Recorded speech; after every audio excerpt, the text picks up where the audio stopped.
dengan sembrono mengutip surat Al-Baqarah ayat 216.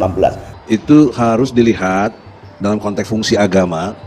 Saya memahaminya dari surat Al-Baqarah ayat 216, amanu, hajaru, jahadu. Ini barangkali Mas Eki Sujana memang perlu silaturahmi lagi. Dulu dia sahabat saya baik kok nggak begitu. Barangkali dia harus ngopi di pondok pesantren. Tidak bisa digeneralisir bahwa ini hukum Allah. Allah punya Tuhan. Allah itu Tuhan. Tuhan punya hukum. Maka kita harus menggunakan hukum Allah karena ketuhanan yang Maha Esa. Ini tafsir yang dangkal sekali. Sembrono banget. Anda seolah-olah sudah melebihi Rasul.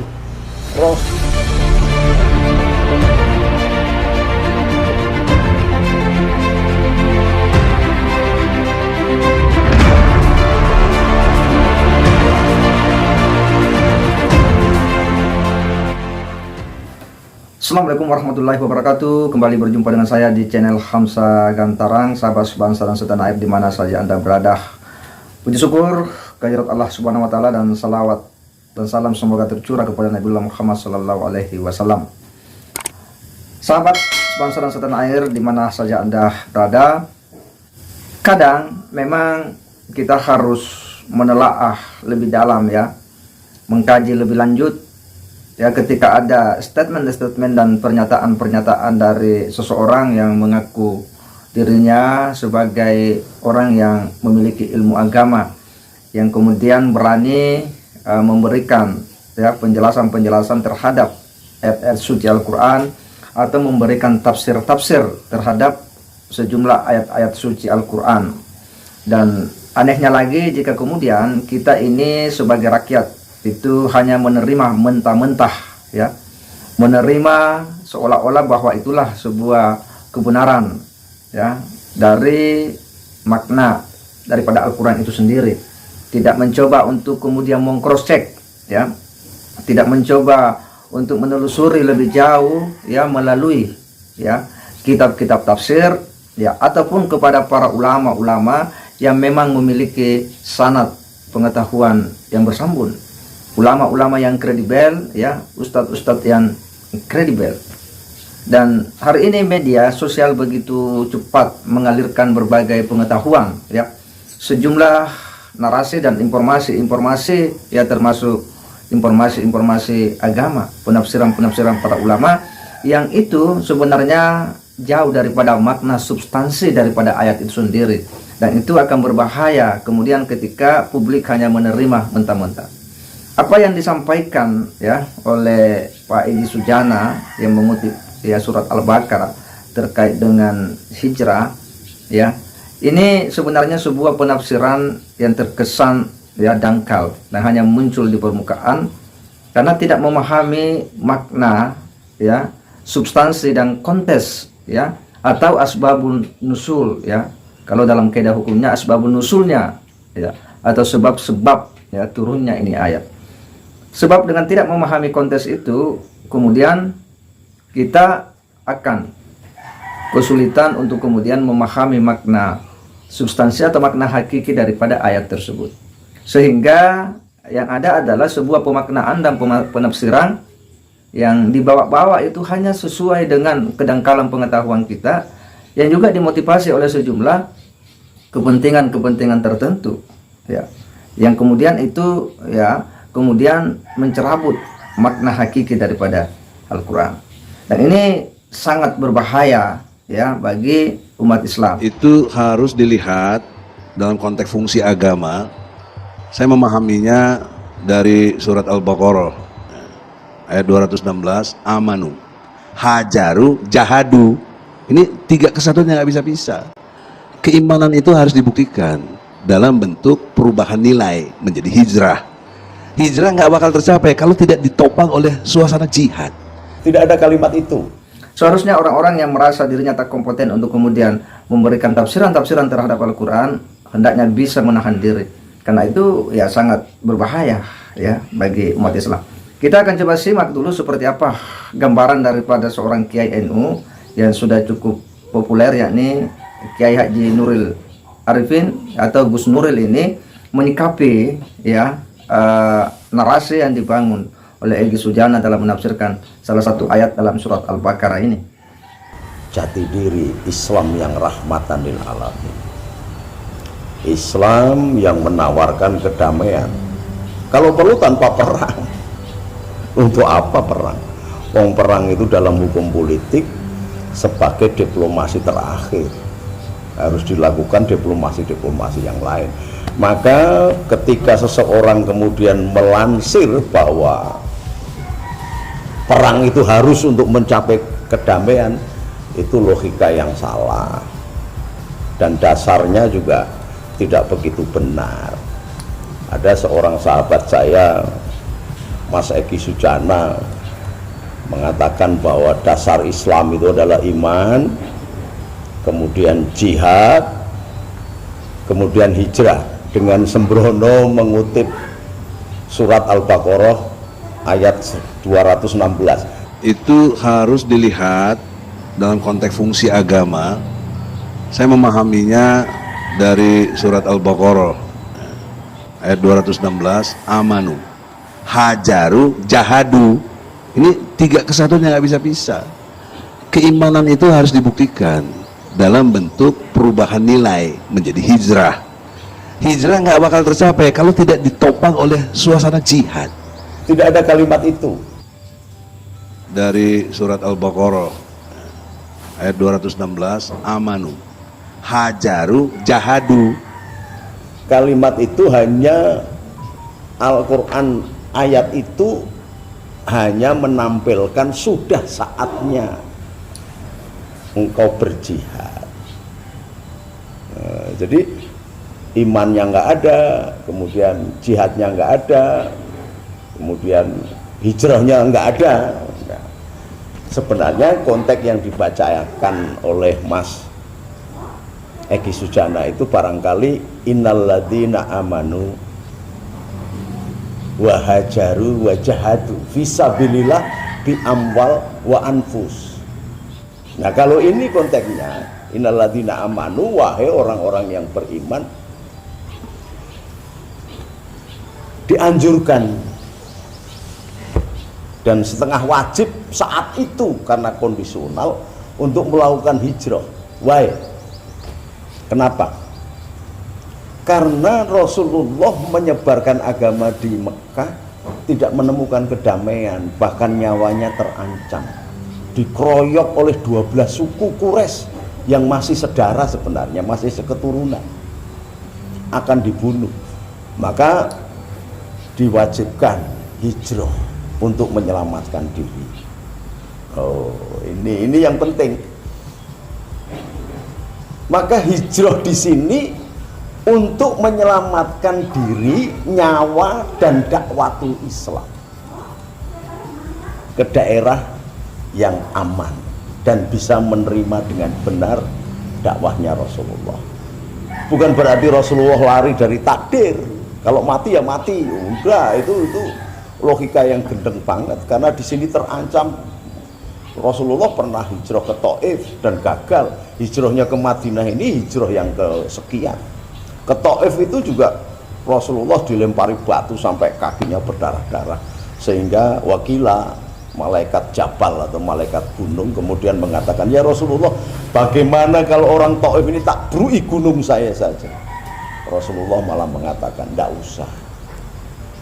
Malah didoakan, ya Allah, ampuni mereka karena mereka tidak tahu, layak lamun, tidak paham atas perjuangan ini. Ini hijrah. Maka kalau ayat yang dibaca oleh Mas Egy Sujana nggak nyambung gitu loh. Hijrah itu untuk menyelamatkan dakwatul Islam. Nah, persoalannya kalau di Indonesia ini mau hijrah kemana? Indonesia memang tidak aman. Maknanya hijrah itu memindahkan. Maka kata Madinatul Munawwaroh itu kota. Kota itu zaman dulu bermakna negara. Oh, ini yang perlu difahami. Sehingga ketika sampai di Madinah, Rasulullah mengatur menemui kepala sukunya Yahudi, kepala sukunya Nasrani, kepala sukunya Zoroaster, kepala sukunya Bahai, semua agama-agama Sabi'in yang jumlahnya hampir 360 itu ditemuin, kemudian dibikinlah kesepakatan bersama mengatur negara.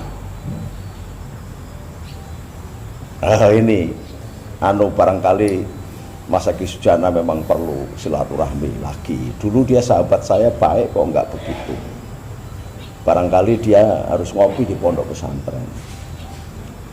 Apalagi kalau mengatakan Pancasila, negara Pancasila itu Allah punya hukum. Perlu diketahui, pada zaman Nabi yang sudah 1000 sekian ratus tahun aja, Rasulullah tidak pernah menerapkan hukum Islam kepada orang yang tidak Islam. Maka ketika ada orang Yahudi melanggar hukum, menggunakan kitab Taurat dan Zaburnya. Ketika ada orang Nasrani melanggar hukum, menggunakan Injilnya, dan seterusnya dan seterusnya. Jadi tidak bisa digeneralisir bahwa ini hukum Allah punya Tuhan, Allah itu Tuhan punya hukum, maka kita harus menggunakan hukum Allah karena ketuhanan yang Maha Esa. Ini tafsir yang dangkal sekali, sembrono banget. Anda seolah-olah sudah melebihi Rasul yang demikian agungnya saja tidak pernah memaksakan umat lain menggunakan Al-Quran. Kok Anda ini sudah mengakui bahwa Indonesia ini ada 600 suku, bahasa, budaya, adat istiadat, mau menggiring ke dalam sistem khilafah. Sampai ini sebenarnya paham apa tidak dengan agama? Sebaiknya Mas Eki berbicara di ranah hukum saja, jangan di ranah agama. Karena ayat yang sampai baca salah. Kalau innalladzina amanu, wahai sesungguhnya orang-orang yang beriman itu diwajibkan hijrah karena terancam bahaya. Maka Allah membuat hukum bahwa yang namanya babi itu haram, anjing itu haram dimakan, tetapi dalam kondisi daruri, kondisi darurat untuk menyelamatkan nyawa manusia, maka boleh dimakan dalam keadaan darurat. Lah, ayat tadi itu menunjukkan darurinya, maka Rasulullah harus menyelamatkan diri ke Madinah. Tujahidu, memang dianjurkan untuk berjihad. Karena apa? Setelah Rasulullah sampai ke Madinah, ini konteks ayatnya dan asbabun nuzulnya, jadi harus paham betul Mas Eki. Hati-hati dong, sampai tokoh kalau ngomong jangan sembarangan. Kemudian ada terusannya tujahidu, iya, bi amwal wa anfus, iya. Karena apa? Setelah sampai Rasulullah dan rombongan sampai ke Madinah, kemudian terjadilah perjanjian Hudaibiyah. Dari perjanjian Hudaibiyah itu saling menenggang rasa selama 10 tahun dan tidak boleh berperang, tetapi oleh kafir Quraisy dibunuh sebagian umat muslim yang ada di Madinah. Maka batal itu perjanjiannya. Dianjurkan untuk berjihad. Berjihad kenapa? Berjihad membela Madinah sebagai negara, dalam tanda petik kota Madinatul Munawwarah. Jadi konteksnya berjihad ini membela diri, karena Rasulullah tidak pernah menyerang orang. Apalagi ada Ustadz Basalama yang mengatakan bahwa Islam ditegakkan, dikembangkan dengan pedang. Ngawur itu. Ya, sangat jelas apa yang diulas oleh Gus Nuril ya terkait dengan makna ya, ayat dalam surah Al-Baqarah ini ya terkait dengan hijrahnya Nabi.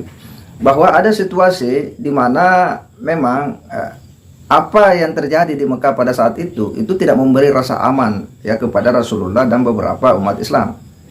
Sehingga kemudian pilihannya ini harus ya, berhijrah. Kenapa?